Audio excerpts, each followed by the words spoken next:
আমার জবাই করার কথা বলছে। পিনাকি ভট্টাচার্য ফ্রান্সের একটা লয়ের কথা বলি, if you kill someone you don't need to death penalty, maybe life in the prison 10 years 12 years। ফ্রান্সে কি বাংলাদেশের মানুষ নাই? পিনাকির মতন একটা কুকুর এই ধরনের কাজ করে যাবে আর বাংলাদেশের মানুষ এখানে বসে আছে? অ্যাসাইলাম মারা একটা কুকুর এখানে বসে আছে। এই কুকুরটা গলা কাইটা যদি এখানে কোনো মানুষের ডেথ পেনাল্টি হবে না, life in the prison. I am challenging. I am sorry. এবার শুনেন, ইলিয়াসের জবাই করার কথা বলছে। ইসলাম যদি আমাকে অ্যালাউ করতো কাউকে খুন করা, 1 নম্বরে আমি খুন করতাম, দিস গোয়িং টু লাইফ, 1 নম্বরে আমি খুন করতাম ওই একে, কি বলে, ইলিয়াসকে। Is another talented but very deeply rooted within the wrong process and this Hasanat guy. সেখানে ওয়াকার কারে হানাহানি থামানোর কথা বলতেছে, কারে? হাসিনাকে তো বলে না, ওয়াকার বলে কাদা ছোড়াছুরির কথা। মানে রাজনৈতিক বিতর্ক থাকবে না সমাজে। 15 বছরের ফ্যাসিবাদের ভূত 7 মাসে দূর করা যাবে? ওয়াকারকে নিজে তার দায়িত্ব পালন করেছে। আওয়ামী লীগারদের ক্যান্টনমেন্টে আশ্রয় দিছে কে? দুর্বৃত্ত জেনারেলদের নিরাপদে পালায় যেতে সাহায্য করছে কে? দেশের রাজনৈতিক পট পরিবর্তনের সময় ইন্ডিয়ান সেনা প্রধানের সাথে সার্বক্ষণিক যোগাযোগ রাখছে কে? এই ওয়াকার। এমনকি হাসিনার শেষ সময় সেনাবাহিনীর নামায় তাদের বিক্ষোভকারীদের উপরে গুলি করা, ড্রোন দিয়া বিক্ষোভকারীদের ইন্টেলিজেন্স দিছে না আর্মি? ওয়াকার দিছে না? আয়না ঘরে প্রফেসর ইউনূসকে যাইতে বাধা দিছে না আর্মি? আয়না ঘরের ক্রাইম সিনকে তার আওতাধীন এলাকায় পরিবর্তন করে দেওয়া হয়েছে না? ওয়াকার যে বিকল্প ক্ষমতা কেন্দ্র কইরা সিসি হইতে চাইতেছে, তার যে খায় সেইটা, আর তার মাধ্যমে হাসিনার আর ইন্ডিয়ার ইন্টারেস্ট পুনর্বাসন করতে চাইতেছে, তা আমি অনেক আগে থেকে বলতেছি। এডিটর সাহেব দেখান আমার ভিডিওর থাম্বনেল গুলা, পাশের তারিখ দিয়ে দিয়েন কত তারিখে এটা দিছি। ওয়াকার সাহেবের বক্তব্যে ফ্যাসিবাদের পুনরুত্থানের লক্ষণ স্পষ্ট। আমি আপনাদের সতর্ক করে দিচ্ছি, পরে বলবেন যে আমি সতর্ক করিনি। আমি আপনাদের সতর্ক করে দিচ্ছি, আপনারা যদি নিজেদের মধ্যে ভেদাভেদ ভুলে একসাথে কাজ না করতে পারেন, নিজেরা যদি কাদা ছোড়াছুড়ি করেন, মারামারি কাটাকাটি করেন, এই দেশ এবং জাতির স্বাধীনতা সার্বভৌমত্ব বিপন্ন হবে। আমি আজকে বলে দিলাম, নাহলে আপনারা বলবেন যে আমি আপনাদের সতর্ক করিনি। আমি সতর্ক করে দিচ্ছি আপনাদের। ভালো, আর্মি সবসময় চায় শত্রু তাকে লক্ষ্য করে গুলি ছুড়ুক। গুলি ছুড়লেই একমাত্র আপনি প্রতিপক্ষের অবস্থান বুঝতে পারবেন। ওয়াকার সাহেব নিজের অবস্থান জানাইছেন, নিজের দেশের বিপ্লবের ছাত্র জনতার আকাঙ্ক্ষার প্রতিপক্ষ বানাইছেন, আর অবশ্যই অবস্থান জানাইছেন। এটা তার একার অবস্থান না, এই অবস্থান ভারতের, এই অবস্থান আওয়ামী লীগের, এই অবস্থান বাংলাদেশের সুশীল এলিটদের, হয়তো কোনো কোনো রাজনৈতিক দলেরও আমি আর নাম বললাম না। তো সে কি বলিছে? 1 number, police, RAB, NSI, DGFI এই সমস্ত প্রতিষ্ঠানকে দুর্বল করে তোলা যাবে না। এই সমস্ত প্রতিষ্ঠানের সদস্যদের বিচারের প্রশ্নটা এদেরকে দুর্বল না কইরা সমাধান করা লাগবে। 2 নাম্বার, নির্বাচন ডিসেম্বরে হইতে হবে এবং ইনক্লুসিভ হইতে হবে। ইনক্লুসিভ মানে এটা আওয়ামী লীগ থাকতে হবে, আওয়ামী লীগকে পার্টিসিপেট করতে হবে। 3 নাম্বার, বিডিআর বিদ্রোহের বিচার যা হয়েছে ঠিকঠাক হয়েছে, এটা নিয়ে আর আগানো যাবে না। 4 নাম্বার, দেশব্যাপী যে হানাহানি মারামারি কাটাকাটি হইতেছে এগুলো বন্ধ করা লাগবে। উনি কইছেন মব, নানাবিধ মব বন্ধ করা লাগবে। এইসবের সার কথা কি? সার কথা হইল প্রফেসর ইউনূসের সরকারকে দ্রুত বিদায় নেওয়া লাগবে এবং বিপ্লবী তৎপরতাগুলো বন্ধ করা লাগবে। সোজা কথায় স্ট্যাবলিশমেন্টকে ঠিক রাখা লাগবে, আওয়ামী লীগকেও নির্বাচনে অংশগ্রহণ করতে দিতে হবে।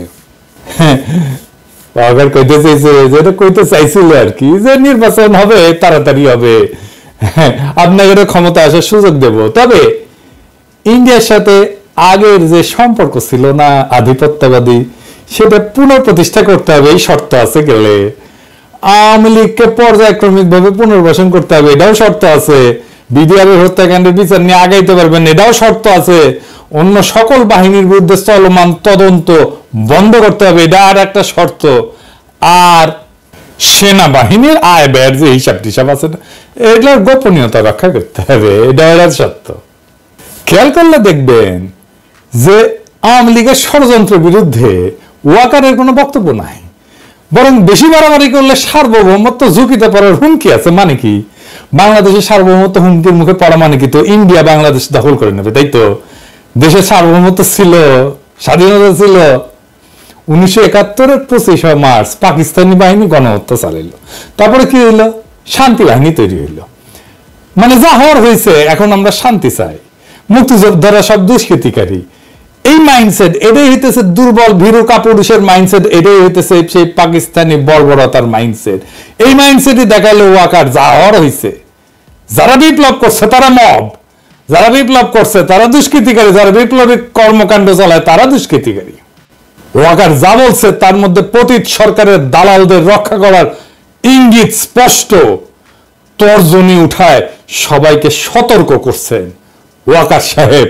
ওই তর্জনী আমরা চিনি, ওইটা মুজিবের স্বৈরাচারী তর্জনী, ওইটা হাসিনার ফ্যাসিস্ট তর্জনী, ওইটা মোদির হিন্দুত্ববাদী তর্জনী।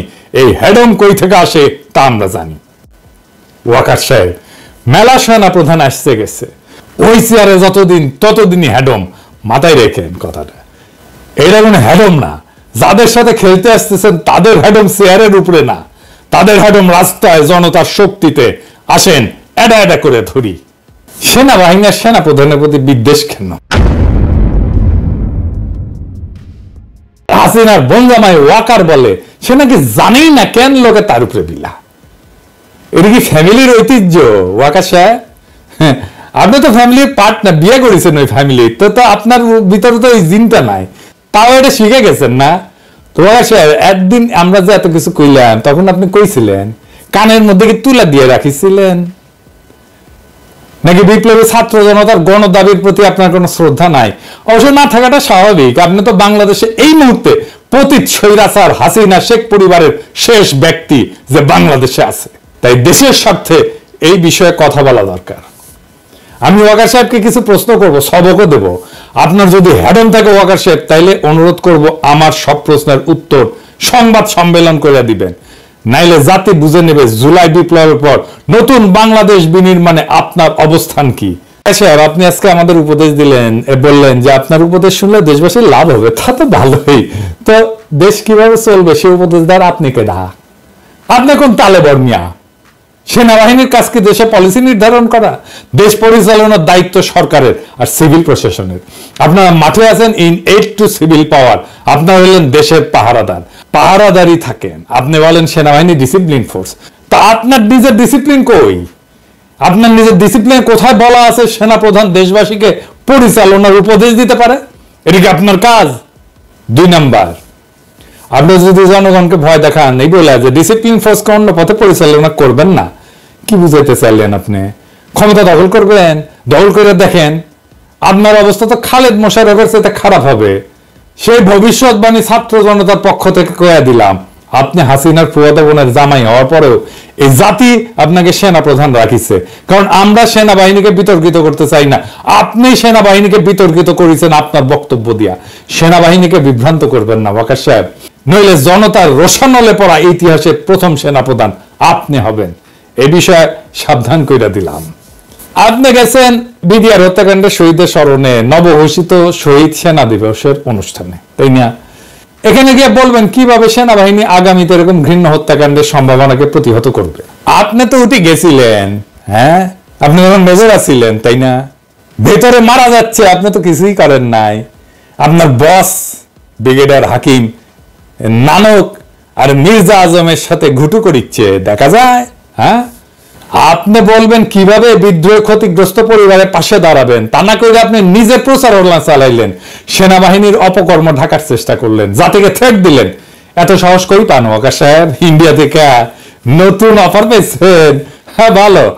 বিডিআর হত্যাকাণ্ডের বিষয়ে ফুল স্টপ টেনে আপনি বিচার প্রক্রিয়াকে শুধু প্রভাবিত করলেন না, বরং এমন কথা দিয়ে বাইরের এবং দেশের ভিতরের শত্রুদেরকে সেফ এক্সিট দিলেন। আওয়ামী লীগের তাপস, নানক, গং যারা এই বিদ্রোহে গোপন এজেন্টের কাজ করছিল তাদের সেফ এক্সিট আপনি দিলেন, কারণ আপনি ওই সময় উপস্থিত ছিলেন। আপনার বস নানক আজমের সাথে ঘুটু করিচ্ছে, ওই আপনার বস আপনারও পাশে দাঁড়িয়ে আছে, দেখেছেন? বিডিআর বিদ্রোহের সময় যে সমস্ত সেনাবাহিনীর কর্মকর্তাকে চাকরিচ্যুত করা হয়েছিল, আয়না ঘরে না হয়েছিল, তাদের বিষয়ে আপনি আজকে কোনো কথা বললেন না কেন? নাকি তাদেরকে আমরা লাইভে এনে কিভাবে আপনার হাসিনা আর জেনারেল তারেক সিদ্দিকী বিডিআর হত্যাকাণ্ডের তদন্তের রিপোর্ট বদলে দিছিল তা প্রকাশ করে দিব? অনেক রেকর্ড আমাদের কাছে আছে। আমরা এই সমস্ত বলি না, কারণ আমাদের সম্মানিত শ্রদ্ধাভাজন বিডিআর হত্যাকাণ্ডের যে কমিশন হয়েছে তার প্রধান উনি কাজ করতেছেন, ওনারা আমরা কাজ করতে দিই। আপনি কইছেন বিডিআর এর সদস্যরা খুন খারাপি করেছে, নিহত সেনা অফিসারের স্ত্রী বলে সে হিন্দিতে কথা বলতে শুনেছে, তার কি হবে শুনেন। এই বর্বরতা কোনো সেনা সদস্য করেনি, সম্পূর্ণটাই তদানীন্তন বিজিবি সদস্য দ্বারা সংঘটিত। Full stop. এখানে কোনো ইফ এবং বাট নাই। বিডিআর হত্যাকাণ্ডের বিচার যদি ন্যায় বিচার হয় তাহলে কমিশন কেন হইল? কমিশন হওয়ার তো কোনো কারণ নাই। জেনারেল মুজিবের মতো একটা ক্রিমিনালকে আপনার সেনাবাহিনী পাহারা দিতে পারে না। আপনি দেশ বাঁচাইবেন, হ্যাঁ, সার্বভৌমত্ব বাঁচাইবেন, হাইসা নেই দাঁড়ান মিয়া। এই বিষয়ে আপনার আর্মি অ্যাক্টের 1952-44 ধারায় এটা লেখা আছে, ইংরেজি এডিটর সাহেব পাশে দেখান, ইংরেজি যেহেতু কইছে ঠিকই কইছে, তাই না? আমি এনে বাংলা করে দিই, আমি তো ইংরেজি বুঝি না। এনে লেখা আছে, এই আইনের আওতাধীন কোনো ব্যক্তি যদি অনুমতির ব্যতীত ইচ্ছাকৃতভাবে কোনো বন্দী বা সেবামূলক হেফাজতে রাখা ব্যক্তিকে মুক্তি দেয়, তবে তাকে কোর্ট মার্শালের মাধ্যমে দোষী সাব্যস্ত করা হলে কঠোর কারাদণ্ডে দণ্ডিত করা হবে, যার মেয়াদ 14 বছর পর্যন্ত হইতে পারে, অথবা এই আইনে উল্লেখিত অন্য কোনো লঘু শাস্তি প্রদান করা যাইতে পারে। তো ঠিকই কইছে না, ইংরেজিত কইছে। তো মুজিব পালানোর পর কোর্ট মার্শাল করছিলেন কেন হয় নাই? ওকে সাহেব, জনগণকে কি ভূগোল বোঝান না ইতিহাস বুঝান? জনগণকে কি ভাবেন? নাটক এর দায় সেনা প্রধান হিসেবে আপনি কিভাবে এড়াইবেন? আপনার নাটকের ব্যাপারে সেজানের গানের লাইন বলে দিতেছি, তো দালাল রে মায়েরে মাইরা দেশের দাইবে, মেসেজ ক্লিয়ার, ফুল স্টপ। আমাদের চুপ রাখতে পারবেন না, আমরা কথা বলবোই। তা এইভাবে আইনের ভিত্তিতে বলবো, আইন দেখায় দেখায় বলবো। প্রিয় সৈনিকেরা, দেখেছেন আপনার জেনারেল কি করেছে? দেখেছেন? দেখেন, আপনি কইছেন যে আমরা যেন সেনাবাহিনীকে বিতর্কিত না করি। আমরা আপনাকে বলতেছি, আপনি ইন্ডিয়ার দালালি করার জন্য সেনাবাহিনীকে বিতর্কিত করেন না। আয়নাঘর পরিদর্শনে প্রধান উপদেষ্টা কে বাধা দিছে? আপনি। গুম কমিশনের কাছে কে বাধা দিছে? আপনি। র্যাবের টিএফআই সেলে আন্তর্জাতিক অপরাধ ট্রাইব্যুনালের চিফ প্রসিকিউটরের পরিদর্শনের সময় টাইম পাওয়া গেছে, আপনার সেনাবাহিনী কখন ফেলতেছিল? এই সেলটা আপনাদের সেনাবাহিনীর লোকদের পরিচালনা করা হইতো, তাই না? হিসাব করে কথা কইবেন ওয়াকার সাহেব। আপনার সিল মারার টাইম এসে গেছে। আয়না ঘরের মতো যে সমস্ত টর্চার সেল আপনি সেনাবাহিনীতে রাখিছেন বা এদের মূল হোতাদের রক্ষায় আপনার যে ভূমিকা, সে বিষয়ে আর্মি অ্যাক্টের 1952 ধারা 51-তে কি কওয়া আছে ইংরেজি? হ্যাঁ, কি কওয়া আছে? এডিটর সাহেব দেখান পাশে, ইংরেজি যেহেতু কইছে ওয়াকার সাহেব ঠিকই কইছে, তাই না? তো আমরা তো আর ইংরেজি বুঝি না, আমরা না বাংলা কইরা দেখি। হ্যাঁ, কি কইছে? এই আইনের আওতাধীন কোনো ব্যক্তি যদি বৈধ কারণ ছাড়া কোনো ব্যক্তিকে গ্রেপ্তার আটক রাখে, কিন্তু তাকে বিচারিক প্রক্রিয়ার সম্মুখীন না করে বা তার মামলাটি যথাযথ কর্তৃপক্ষের কাছে তদন্তের জন্য উপস্থাপন করতে ব্যর্থ হয়, তবে তাকে কোর্ট মার্শালের মাধ্যমে দোষী সাব্যস্ত করা হইলে কঠোর কারাদণ্ডে দণ্ডিত করা হবে, যার মেয়াদ 2 বছর পর্যন্ত হইতে পারে, অথবা এই আইনে উল্লেখিত অন্য কোনো লঘু শাস্তি প্রদান করা যেতে পারে। হ্যাঁ, সৈনিক ভাইরা, দেখেছেন? হ্যাঁ, দেখেছেন সেনা আইনে কি আছে? আপনাদের জেনারেলরা কি করেছে দেখেছেন? তো আবার সাহেব, কোর্ট মার্শাল কই তা না কইরা আপনি কমিশনের কাছে বাধা দিচ্ছেন, নাকি হুকুমের আসামি হিসেবে ফাইসে যাওয়ার ভয় দেখতেছেন? অনেক সুযোগ দিচ্ছি আপনারে। আপনি দেশের কাজ না কইরা হাসিনার, ইন্ডিয়ার আর আওয়ামী লীগের পুনর্বাসনের জন্য কাজ করতেছেন। তা আপনি তো ফিজিক্যালি আনফিট, আপনার হার্টের নাকি সমস্যা। তো কি সমস্যা? আপনি কিভাবে সেনা প্রধান হয়েছেন তা কি আমরা জানি না? স্বৈরাচারের আত্মীয় কোটায় আপনি সেনা প্রধান হয়েছেন, হাসিনার আত্মীয় কোটায়। আপনার নিরপেক্ষ ভোট দিয়ে স্বাস্থ্য পরীক্ষার আহ্বান জানাইতেছি। দেশের সার্বভৌমত্ব আপনার মতো দুর্বল হৃদয়ের ভারতবাদী সেনা প্রধান দেওয়া হবে না। ভয় আমরাও দেখাইতে পারি, ভয় আমাদের চিরজীবনই দেখাইছে। হ্যাঁ, ভয়ে ভয়ে ভয় জীবনটাই কেটে গেছে। ভয় হাসিনাও দেখাইছিল, ওই ভয় আমাদের দেখায় না। খাড়া হইয়া দাঁড়াইতে পারেন না, দুর্বল হাট, মোটা ভুড়ি, আবার ডর দেখান। হ্যাঁ, আসলে ডরাইছি। আপনি তো হাসিনারে তেলাইতে তেলাইতে জীবন নষ্টাগত। শহীদ সেনা দিবসের বক্তব্যে বললেন, আমার সাথে ডক্টর ইউনূসের কথা হয়েছে, তো মাননীয় প্রধান উপদেষ্টাকে আপনার খালু লাগে? শাশুড়িকে তো আম্মা দেখতেন, এখন সম্মানের এত অভাব কেন? সরকারকে মানতে ইচ্ছা করে না, নাকি সরকার পছন্দ হয় নাই? আমাদের জনগণের আপনাকে পছন্দ ছিল না, প্রফেসর ইউনূসের কারণে আপনার আমরা কিছু বলি নাই, কিন্তু আপনার স্বভাব তো আওয়ামী লীগের মতো। আসেন, আপনারা মিলিটারি একাডেমি শিখাইতে যেটা পারে নাই তা আজকে শিখাই দিই। আসেন ওয়াকার সাহেব, আপনারা এনা ক্লাস নিন। একটু ওয়ারেন্ট অফ প্রেসিডেন্স দেখি। ওয়ারেন্ট অফ প্রেসিডেন্স হইল সেই আইন যার দ্বারা সরকারের বিভিন্ন পদে পারস্পরিক জ্যেষ্ঠতা নির্ধারণ করা হয়, কে কার চাইতে বড়। সেখানে মাননীয় প্রধান উপদেষ্টার অবস্থান 2 নম্বরে, আপনার অবস্থান 12 নম্বরে, তাও মন্ত্রী পরিষদ সচিবের পরে। তার মানে আপনি এক বক্তব্যে 2টা বেয়াদবি করেছেন। প্রথম বেয়াদবি, আপনি মাননীয় প্রধান উপদেষ্টাকে ডক্টর ইউনূস বলে সম্বোধন করেছেন, আবার আরো বলছেন যে সকল প্রতিষ্ঠান ভেঙে পড়ছে, শুধু সেনাবাহিনী টিকে আছে। আপনি কত দিয়ে পুরা সিভিল প্রশাসনকে অপমান করেছেন, যার প্রাতিষ্ঠানিক অভিভাবক মন্ত্রী পরিষদ সচিব। আপনি আপনার 2 জন সুপিরিয়রকে অপমান করেছেন। আপনার এই সাহস কে দিল? ওয়ারেন্ট অফ প্রেসিডেন্স ভাঙার এইটা আপনি চাকরি বিধি লঙ্ঘন করেছেন। আর্মি অ্যাক্ট 1952 ধারা 33 মতে, ইংরেজি যেহেতু কইছে ঠিকই কইছে তাই না, পাশে লিখে দেন। তো আমরা তো ইংরেজি বুঝি না, আমরা না বাংলা কই, তাই না? আজ একটা জিনিস কম তো ওয়াকার সাহেব, আপনার বাবা তো একটা শ্রদ্ধাভাজন আইনজীবী ছিলেন, বিচারক ছিলেন, তো আপনি আইনের কিছুই তো শিখেন নাই। আপনার বাপেরও যদি কিছু শিখলেনি, তাও না কাম হইলেনি। তো এই এলাকা আছে, এই আইনের আওতাধীন কোন ব্যক্তি যদি তার ঊর্ধ্বতন কর্মকর্তার, যিনি মাননীয় প্রধান উপদেষ্টা এবং মন্ত্রী পরিষদ সচিব, যারা ব্যক্তিগতভাবে প্রদত্ত কোনো বৈধ আদেশ ইচ্ছাকৃতভাবে অমান্য করেন, এতে কর্তৃপক্ষের প্রতি বিদ্রোহের স্পষ্ট প্রমাণ পাওয়া যায়, এবং তিনি যদি জেনে বা বিশ্বাস করার যথেষ্ট কারণ থাকে সত্ত্বেও আদেশ অমান্য করেন, তবে তাকে কোর্ট মার্শালের মাধ্যমে দোষী সাব্যস্ত করা হলে কঠোর কারাদণ্ডে দণ্ডিত করা হবে, যার মেয়াদ 14 বছর পর্যন্ত হইতে পারে, অথবা এই আইনে উল্লেখিত যে কোনো লঘু শাস্তি প্রদান করা যেতে পারে। মানে হইল, এই বেয়াদবির জন্য ওয়াকারের 14 বছর সশ্রম কারাদণ্ড হওয়ার বিধান আছে। তার মানে আয়না ঘরের জন্য 14 বছর, আইন বহির্ভূত গ্রেপ্তারের জন্য 2 বছর, আর বেয়াদবির জন্য 14 বছর, মোট 30 বছর সাজা জেনারেল সাহেবের প্রাপ্য। তো স্যার, এই 30 বছর আপনার হাসিনার অনেক স্পেন্সারকে সাথে পেয়েবেন, তাদের সাথে জেলে বৈশা দেশ গড়ার আলাপ করেন। হ্যাঁ, আপনার শুভকামনা জানাইলাম আগে থেকেই। আরো ইস্যু আছে, একদিন আর কইলাম না, আপনার হার্টের সমস্যা তো একদিনে মেলা চাপ দিলাম না আর কি। আবার কইমুনি সেকেন্ড এপিসোডে আর কি কি আপনার প্রতি আসিচ্ছে। তো এই প্রথমে একটা কথা কই, এটা শেষ কথা কই আনি, যে আপনার উপরে আইনটা কেমনে প্রয়োগ করা হবে সেটা আমরা দেখে দিই, তাই না? এইসব বিধানের একটাই সমস্যা, তা হইল যে সেনা আইনের অজুহাত। সেনা প্রধানের উপরে সেনা আইন প্রয়োগ করবে কে, সেটা একটা বড় প্রশ্ন, কিন্তু এর সমাধান আছে। আমার কাছে গেলে সব প্রবলেমের সলিউশন আছে। দেশের সর্বোচ্চ আদালত সুপ্রিম কোর্ট, যারা সাংবিধানের ব্যাখ্যা দিতে পারেন, তাই এই সমস্যার সমাধান দিতে পারেন সুপ্রিম কোর্ট। আমি মাননীয় প্রধান বিচারপতিকে অনুরোধ করব, আপনি একটা সুমোটো বা স্বতঃপ্রণোদিত রুল জারি করেন এবং সেনা প্রধানকে ওয়ারেন্ট অফ প্রেসিডেন্স এবং সেনা আইন লঙ্ঘনের বিষয়ে ব্যাখ্যা দিতে আদালতে ডাকেন। বিচার বিভাগ স্বাধীন এবং তার স্বাধীনতা প্রমাণের এটাই সবচেয়ে বড় সুযোগ। আশা করি এই সুযোগ আমাদের মাননীয় প্রধান বিচারপতি নষ্ট করবেন না। প্রধান বিচারপতি একজন দক্ষ এবং যোগ্য মানুষ।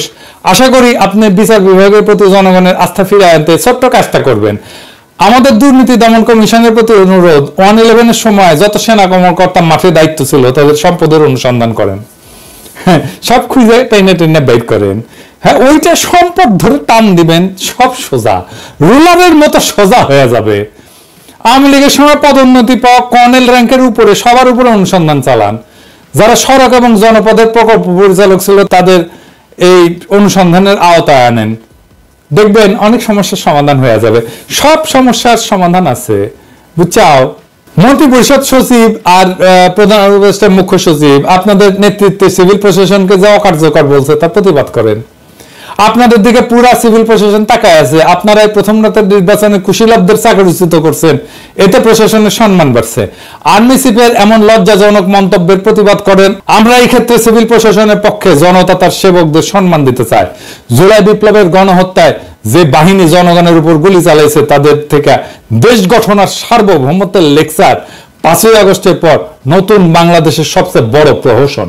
ওয়াকার সাহেব, আপনি দুর্বল হৃদয়ের মানুষ, হারকিউলিস হইতে যায় না।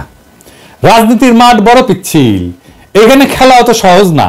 18 বছর থেকে আপনি যখন লেফট রাইট করেছিলেন তখন আমরা রাজনীতির রাজা উজির মারি। বাংলাদেশে ইন্ডিয়ার লেসপেন্সারি করার কোন দল, কোন ইনস্টিটিউট টিকতে পারবে না। Full stop, period. হাসিনা পারেনি, পুলিশ, র্যাব, বিজিবি পারেনি, সেনা শাসনের ডট দেখায় না। ইন্ডিয়ান পাওয়ার কলিকাতা হারবাল খেয়া বীর ছাত্র জনতাকে ডট দেখাইতে আসবেন না। খালেদ মোশাররফ কলে হইপার থেকে ডাক দিবে, উইও হারকুলিস হবার চেয়েছিল ইন্ডিয়ান সালসা খেয়া। আবার আওয়ামী শাসন, ভারতীয় আধিপত্যবাদ ফিরে আনতে চেয়েছিল। ওই ইতিহাসে রিপিট করতে চাইলে স্বাগতম। আপনি যে আওয়াজ দেন আমরা দেশে ফিরলে সামলাইতে পারবেন, হুদাই ফাল পাইবেন না। আমরাও শান্তি চাই দেশে, আমরা স্থিতিশীলতা চাই, কিন্তু কোনোভাবেই ইন্ডিয়ার তালুকদারি আর হাসিনার আওয়ামী লীগের প্রত্যাবর্তনের বিনিময়ে না। ইন্ডিয়ান স্বার্থ পুনর্বহাল আর আওয়ামী লীগের পুনর্বাসনের চেষ্টা করলে আমরাও এর শেষ দেখে ছাড়বো। পরে কইেন না সাবধান করি নাই। সাবধান, আপনার হুমকি আমরাও দিতে পারি, কেন আমরাই জনতার কণ্ঠস্বর, আমরাই দেশের মালিক। ইনকিলাব জিন্দাবাদ।